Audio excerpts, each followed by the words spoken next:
Hey guys, so chapter 1003, The Knight Reflected on a Go Board, just came out. Um, and it's a good one. A continuation mostly of the action on top of the roof of Onigashima that we've been seeing for the past couple of chapters, with a brief cut down to the lower floors of Onigashima for the first time in what feels like forever, even though it's only been, 3 chapters, I believe, because the last time was the first half of chapter 1000. But yeah, because there's been so many breaks in between a lot of the chapters. Um, I believe chapter 1002 and 1003 were the first consecutive chapter in quite a while.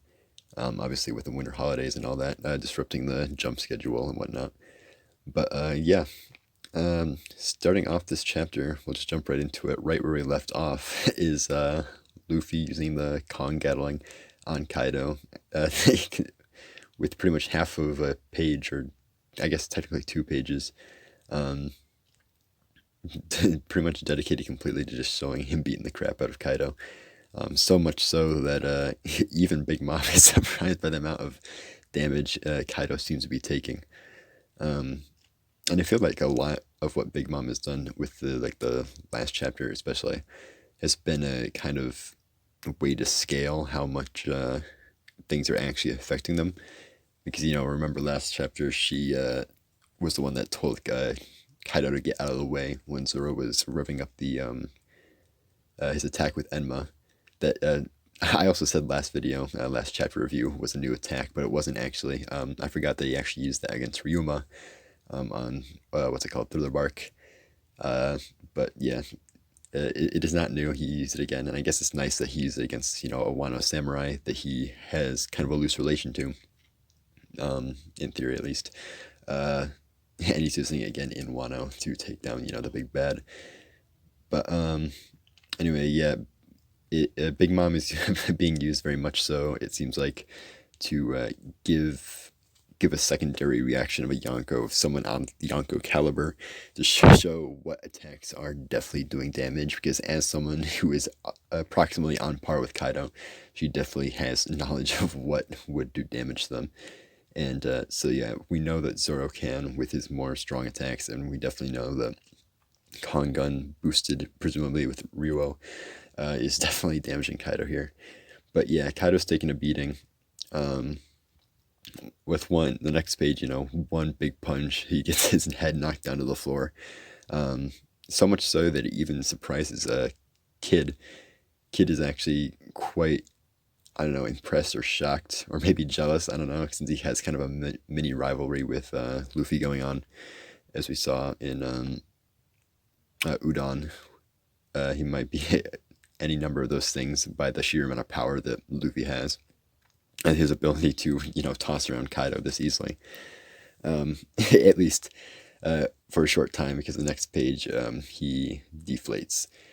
Uh, and Kid remarks, "Oh, when did he get hit?" And Law briefly explains that he can't use Haki after 10 minutes, which I feel was more so for us, just as a reminder, because I feel like recently, because this is my personal headcanon that lately Luffy had gotten enough of a handle on the Gear Fourth that the drawbacks weren't as intense. That's what I believe to be true, obviously, because he was using it in training.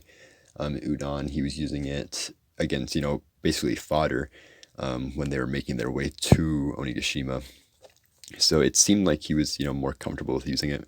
And I assume it was similar to a Gear Second or Gear Third situation where after the time skip, there were no longer any drawbacks. And he was, in this case, getting used to it.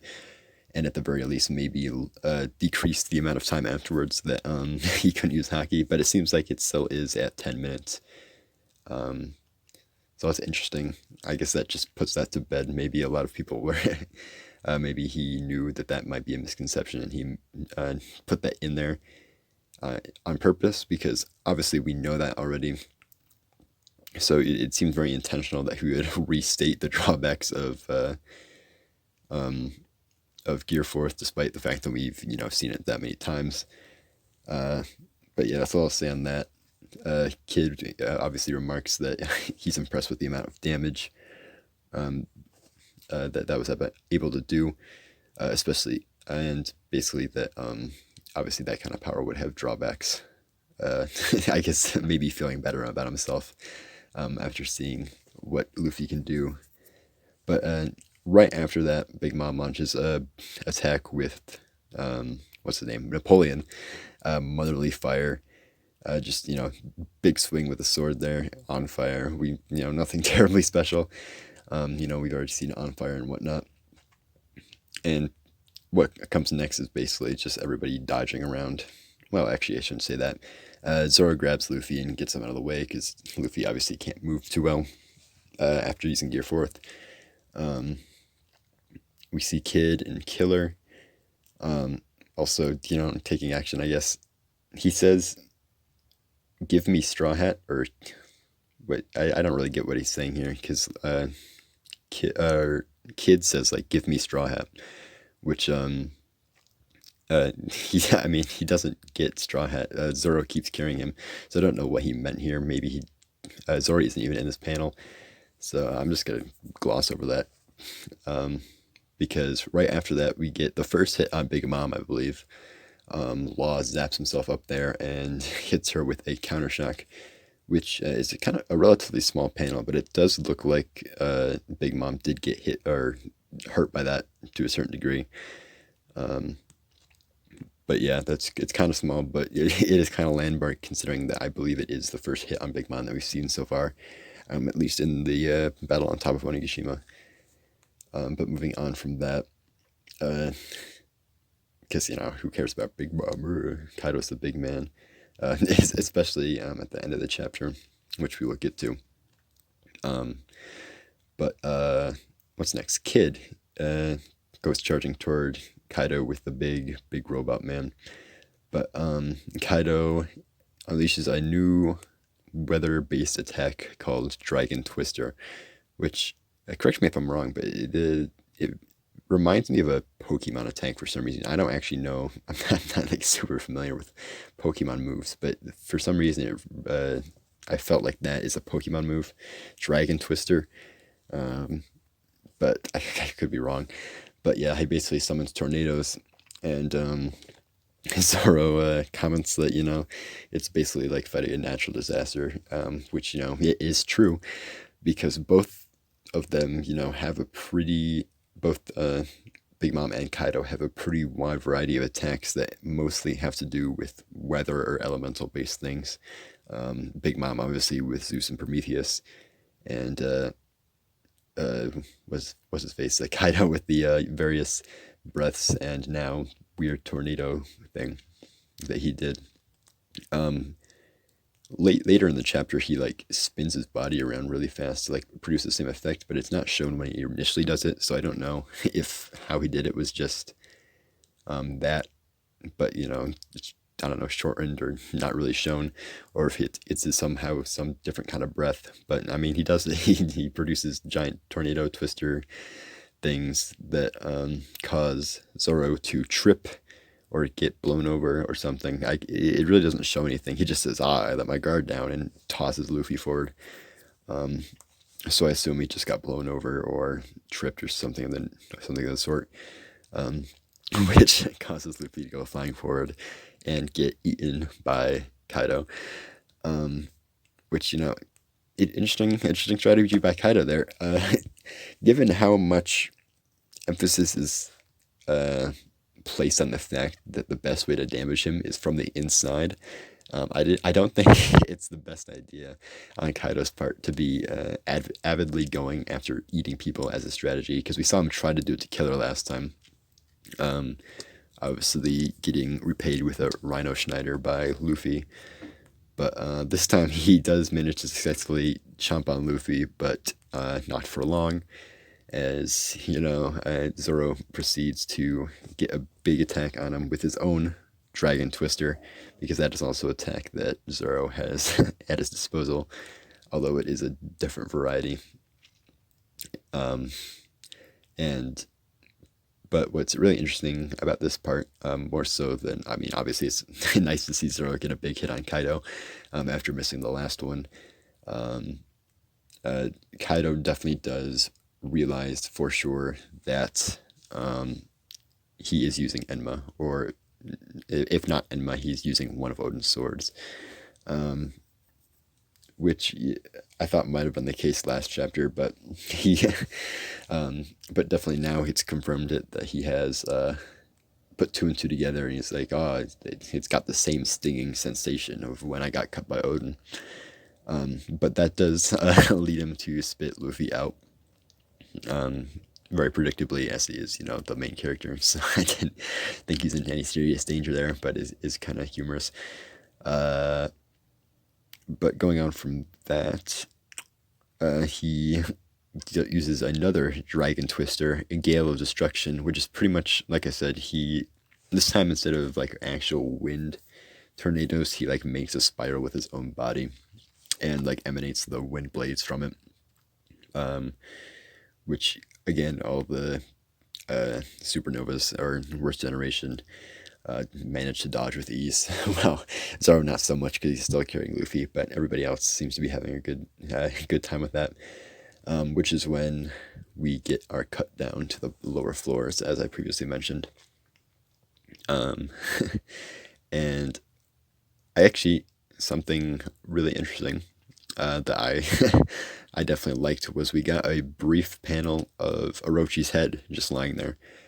So yeah, nothing has changed with the Orochi situation. I guess I should say briefly, since I've been reviewing these chapters for a relatively short time, that back when Orochi first died, I thought for sure he was going to come back alive relatively soon. But now, it's been, I believe he quote unquote died, depending on how it plays out, in chapter 985.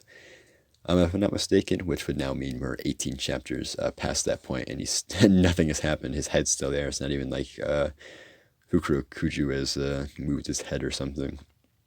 Because I don't even know when this was, but there was a scene way back, sometime between 985 and now, where we saw Fukuro Kuju like kind of wandering off on his own.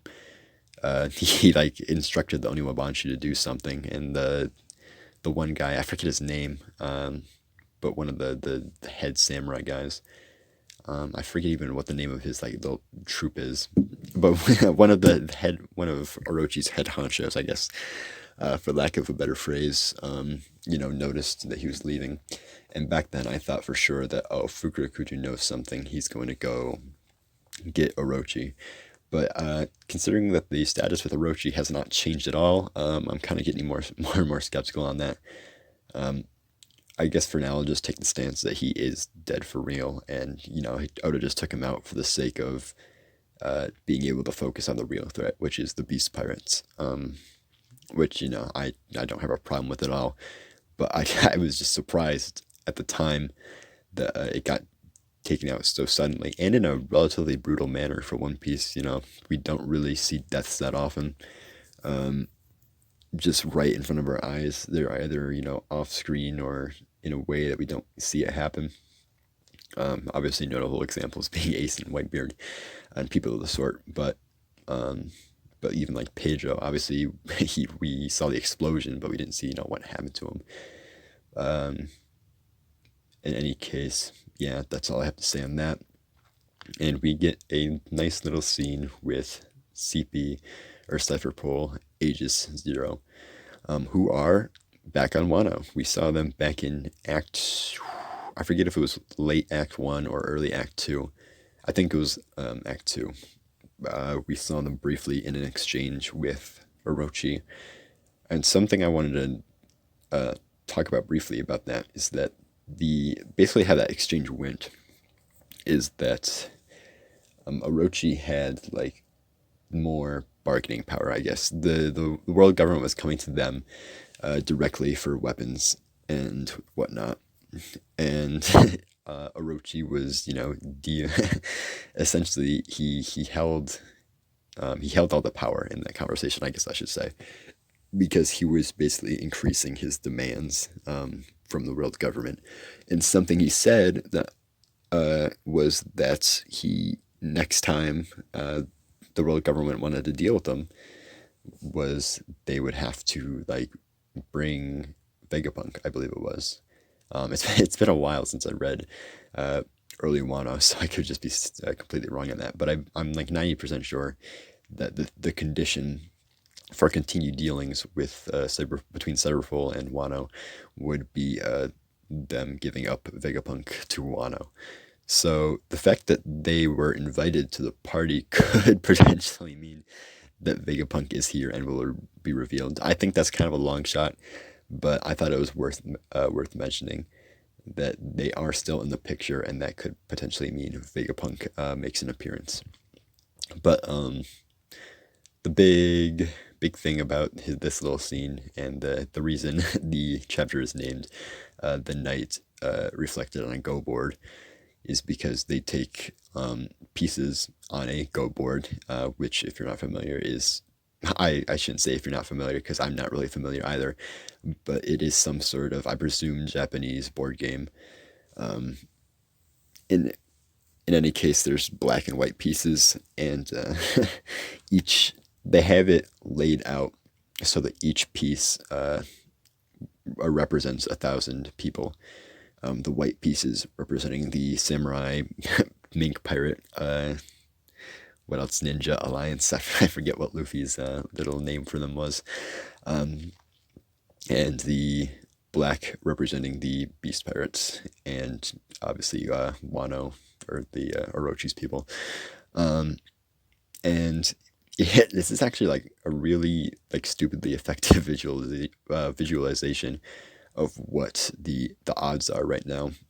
Briefly, I should mention that they it started off as 31,000 on the, or not 31,000, 30,000. I don't know where I got that extra 1,000 from. Yeah, 30,000 on the side of the Beast Pirates, and 5,400 on the side of the Alliance. I believe it was, where did we get that?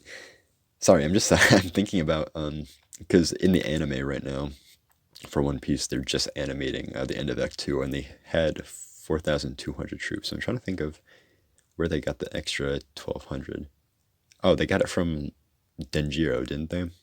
I think that's what happened. I believe Denjiro brought the troops. They were either part of his Kyoshiro family, or they were the people that were locked up in the capital. Either way, I'm just stupid. I didn't remember where they got those extra people from.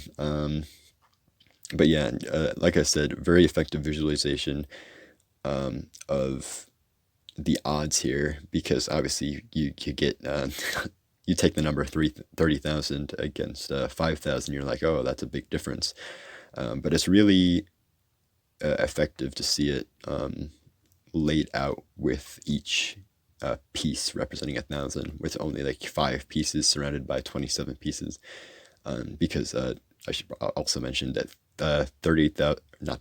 3,000 casualties have been taken off of the Beast Pirate side, with about 400 casualties from the Alliance, which, that's that's pretty good KD ratio on the Alliance there.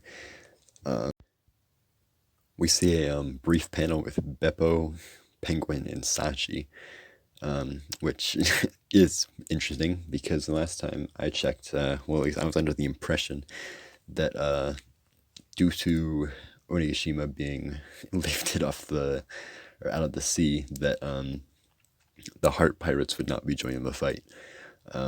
Because they said, oh, the falling rocks are gonna hit us, so we better pull away from the island.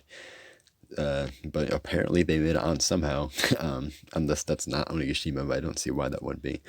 But yeah, I mean, that's definitely good.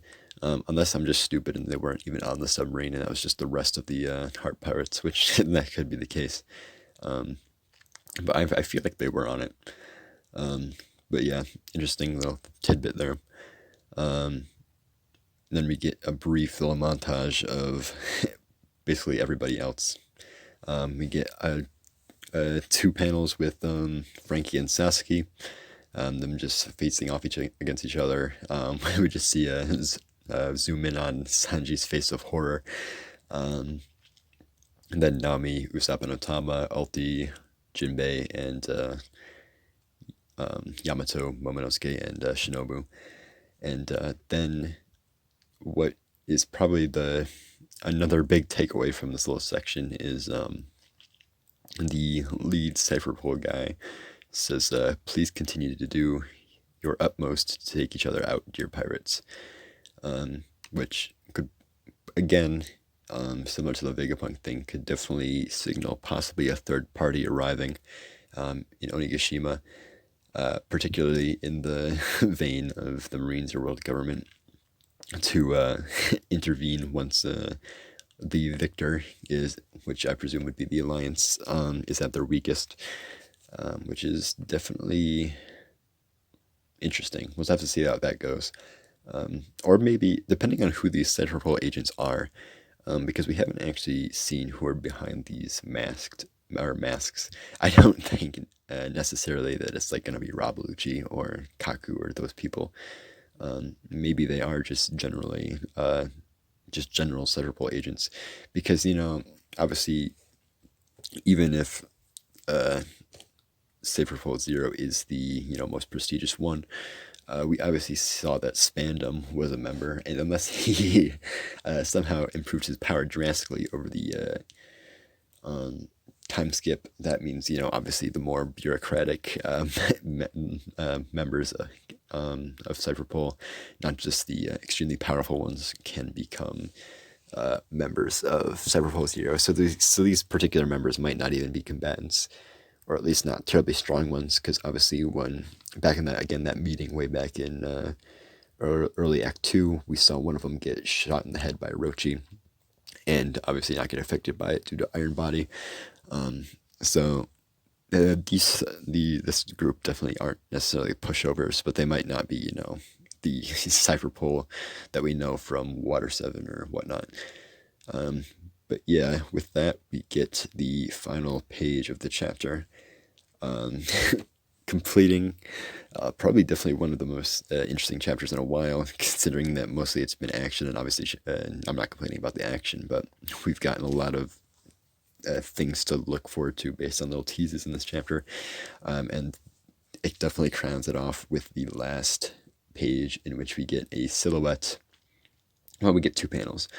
First panel we get is a zoom in of Kaido's hand, which is now scaly and has talons, and we get a larger panel with both Big Mom and Kaido silhouetted in the smoke, but as confirmed by the hands and the fact that all Kid Luffy and Law are looking at it like, oh, what's that?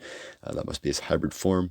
It looks like next chapter we are getting a reveal of Kaido's hybrid form, which is very exciting, and there's also no break next week, so in theory 1 week from now we should get the big reveal of the hybrid form. And you can't tell too much from the silhouette. For the most part it just looks like normal Kaido, but there are definitely a few little things that I can discern that look a bit different. For one, it looks like he kept the horns on his head that are part of his dragon form, not just his two normal horns, but also the horns that are on the dragon. It looks like those are still there. And also, it looks like, do you know how X Drake in his hybrid form, like the top half of his head is part of the Allosaurus, while the bottom half is just his normal face, pretty much. It looks like there's a similar thing going on with Kaido. Just based on how the profile of his face, it looks like his nose and forehead are bulging out more, but that could just be completely wrong. And obviously I don't want to speculate too much on it, but from what little I can gather from the silhouette, it looks like those are two things that look like are part of his hybrid. But yeah, that is exciting for next chapter, to say the least. But with that note, yeah, a lot goes on in this chapter. There's definitely very hype, continuing the